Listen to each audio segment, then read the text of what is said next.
Sao Paulo and Mumbai are both great cities. However, not everyone is part of this big community. The people from the slums don't belong there.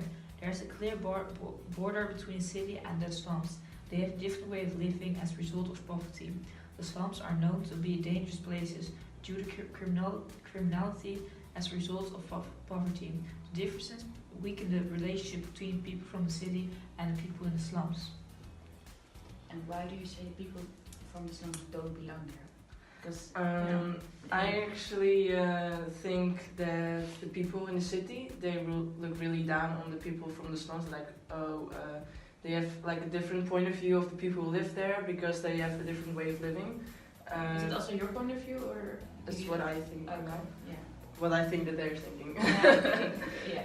That's because I think what I know is like in Brazil, the people there, they really need like stealing and they get more aggressive because they need to survive and they need stuff. That's why they are more willing to steal from rich people, and that's why I think people in the city like, oh, I don't want to get robbed like people from the slums, or I think it's dangerous to go there because they know I have money, I have this, I have that, and they want to take that from me. So that's why I think they're looking down on them, and that's what creates the relationship. And the other way around, the people from the slums like, okay, but why do you have all of that and why can't I have that?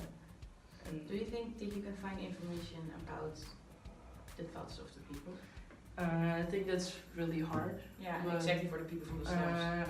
But I think there are a lot of people, because we found actually a research source of a person who actually went there, and he made a blog about what happened there. So I think if more people did that, then maybe they could see, okay, I went into the city and I saw like this and this, and then I went back to the slums and there and this happened. So maybe that could be a source for that, but I'm not sure how many of that is to be found. Okay. Also, And like, you say, however, not everyone's part of this community. Do you think there is a way to make everyone a part of a community for the people in the slums and people in the city, or it's just not possible? Well, I think it's that's more of a politic thing. Like if the government is trying to put the same rules and adjustments like infrastructure, they want to include the slums as well, and not just for in the city to improve the city, but as well for the slums. And so you won't see like a big difference. Oh, like here's a nice house, a nice building, and not even 10 meters away from that there's a crappy little thing.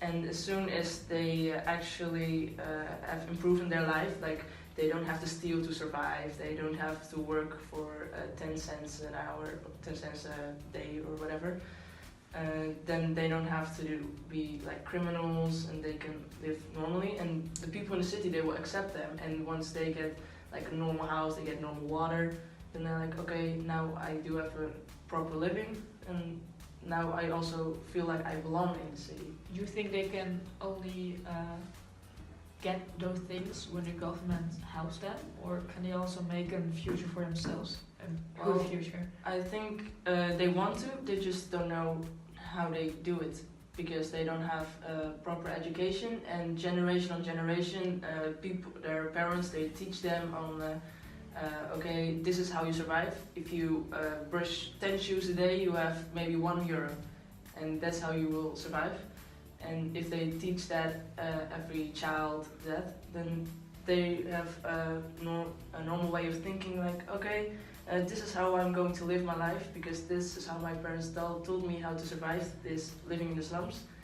But they don't get thought on, okay, how can I like be a doctor or something. They don't have that education and they don't know any better. So you do think the government has to help these people? Well, They not won't just make it themselves? No, they have to do their like setup. Okay, we have to include them in our rules for the city as well. So I think people in the city wouldn't really know what to do, and they would rely on the government, on extra help. Yeah, I think so too. The people people in So slums are it's more like on their own. like Yeah. little both in the city, they're like more on their own. Yeah, I agree with your point, but Yeah. if you look at it from the other way around, it's also It's not also- beneficial for the people who live in the Yeah. city. Actually, climate change is bad for everyone. Yeah.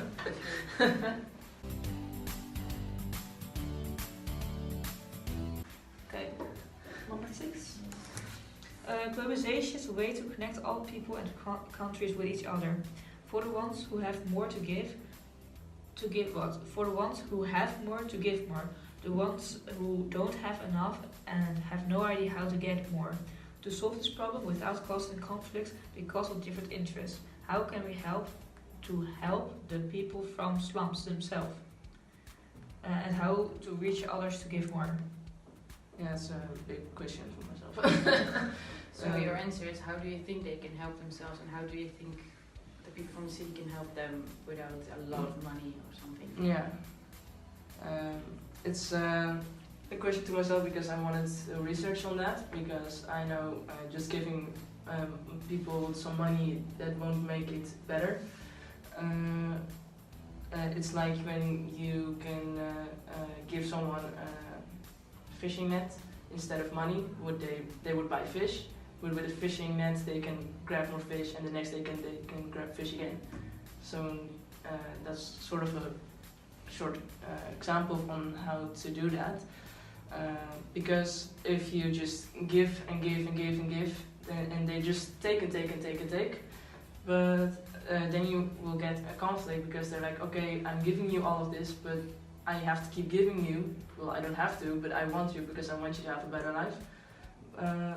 But you don't do anything with it, because how can you be independent on yourself? You're depending on us now, but how can you do it for yourself? So I think of giving people a product they can use and not Yeah. giving money. Like they do it before, wells with fresh water in different places, and that's a good solution because they don't have water. They can keep getting water from those wells, and that's better than just buying bottles of water and give like, here, it's a bottle of water. Yeah. And are Would they you want that help? Or how are they? Yeah, Yeah. they have priorities, right? And Yeah.